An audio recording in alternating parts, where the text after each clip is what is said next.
Filipino Christmas has always had a kind of magic that is hard to explain.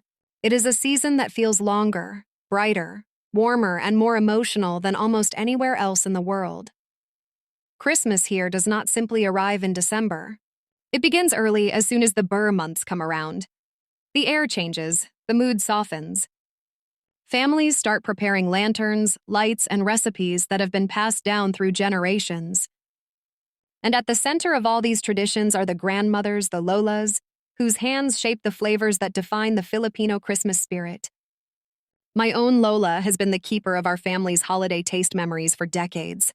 She wakes up early on cold December mornings to prepare the same beloved treats: puto bumbong, bibingka, ensaymada, leche flan, and ube halaya. These dishes are not just food, they are history served warm. This year, we wanted to do something meaningful, something that would let the world taste the love, culture, and tradition that Lola pours into these treats. So we invited strangers from different countries, people who had never experienced Filipino Christmas food, to taste Lola's creations for the first time. They came from places with their own Christmas traditions: snowy towns in Europe, warm coasts in Australia, bustling cities in the Americas, and quiet villages across Asia. In their cultures, Christmas may be a time for roasted turkey, gingerbread, mulled wine, fruitcakes, pies, or festive cookies. But very few of them had tasted something like Filipino Christmas desserts, which are shaped not only by ingredients, but by history, colonization, resilience, family bonds, and the unique Filipino relationship with celebration. When the first stranger held a piece of puto bumbong, he looked confused. It was purple, wrapped in banana leaves and covered with butter, coconut, and a sprinkle of brown sugar. He rotated it in his hand and laughed softly. "What is this supposed to be?"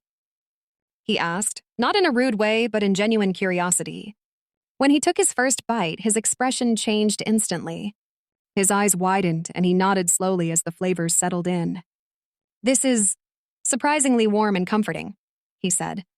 "I didn't expect that." Someone else described it as the taste of a cozy morning, even though they were thousands of miles from home. What none of them knew is that puto bumbong is more than a rice treat. It is tied to simbang gabi, a 9-day tradition of early morning masses held from December 16th to Christmas Eve. Filipinos gather before sunrise, dressed in sweaters or jackets to fight the December chill, walking quietly to church while lanterns glow in the dark.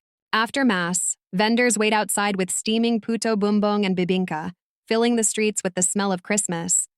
These foods have comforted Filipinos for hundreds of years. Even though they are simple rice, coconut, butter, sugar, they carry deep meaning. They remind Filipinos of devotion, family, and the anticipation of Christmas morning. And now, for the first time, strangers were tasting these flavors that carry centuries of memory. When the strangers tried bibingka, their reactions were even more dramatic. One woman lifted her piece gently, noticing the soft cake-like texture and the charred edges that come from cooking it over burning charcoal. Bibingka is made by pouring rice batter into a clay pot lined with banana leaves, then placing burning coals above and below it, allowing the cake to cook slowly and absorb a smoky aroma. Lola brushed melted butter across the top, added grated coconut, and placed thin slices of salted egg, the signature topping that surprises many foreigners. When the first guest took a bite, she froze for a moment, then smiled with her entire face. "This is so good," she said. "It's like a pancake married a cheesecake and then cooked over a campfire." Another guest laughed out loud as he tasted bibingka.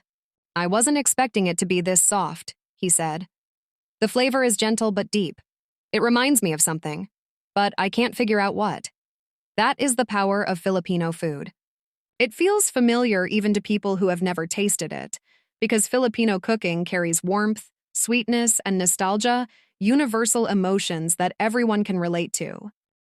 They were not prepared for how rich it would taste. Filipino leche flan uses more egg yolks than other flan versions around the world, giving it a creamier, denser, more luxurious texture. When they took their first bite, the reaction was instant. Closed eyes, slow chewing, satisfied sighs. One guest even said, "This is dangerous. I could eat the whole tray." Then came ube halaya, the purple dessert that always makes people curious.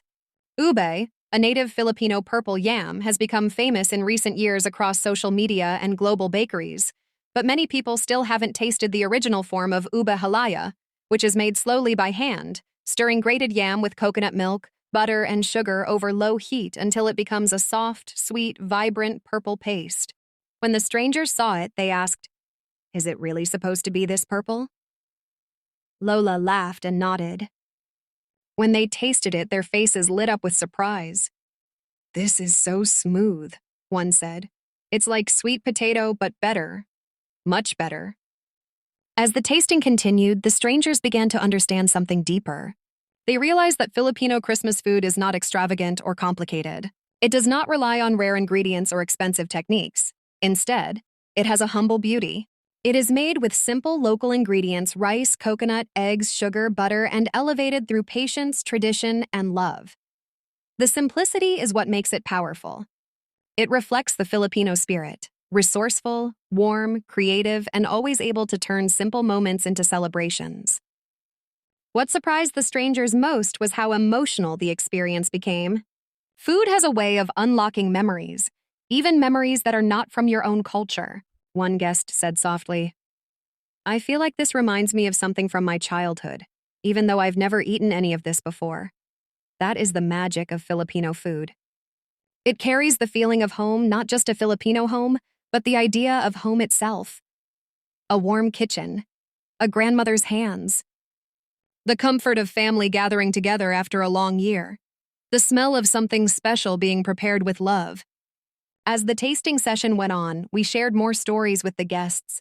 Stories of Lola waking up before sunrise to make bibingka for her children. Stories of her learning the recipes from her own mother. Stories of Christmases during difficult times when the family didn't have much, yet still found joy in these simple foods. The strangers listened quietly, touched by how deeply intertwined Filipino food is with resilience. Filipinos have faced colonization, war, poverty, natural disasters, and countless hardships. And yet, through it all, they celebrate with food. They find joy. They find reasons to gather. They find ways to keep traditions alive. One guest said, "I admire that. Where I come from, Christmas is beautiful but stressful. Everything has to be perfect. But this feels more real, more human, more about connection." Another added, "You can taste the love in this food. You can't fake that." As the tasting drew to a close, something unexpected happened. The strangers didn't want to leave. They asked for seconds. They asked for the recipes. They asked more questions about Filipino culture. One guest said, "I feel like I traveled without getting on a plane." That comment stayed with me. It reminded me that food is one of the most powerful storytellers. It crosses language, borders, and differences. It allows strangers to understand each other in ways that words sometimes can't. Filipino Christmas food is a story of family, a story of history, a story of survival, a story of celebration, a story of love passed down through generations. And when strangers taste these foods for the first time, they don't just taste sweetness or richness or texture, they taste the soul of a people. Help us spread the beauty of Filipino traditions across the globe. And if you ever find yourself in the Philippines during Christmas, I hope you get the chance to taste these treats for yourself, to feel the warmth that has carried generations, to experience the love baked into every recipe, and to understand why Filipino Christmas is truly one of the most magical celebrations in the world. Thank you for watching, for listening, and for sharing this moment with us. And from our family to yours, wherever you are in the world, we wish you love, warmth, and unforgettable memories. Don't forget to subscribe, like, and leave a comment about which Filipino dish you want to see next. More stories are coming soon, and trust me, you won't want to miss them.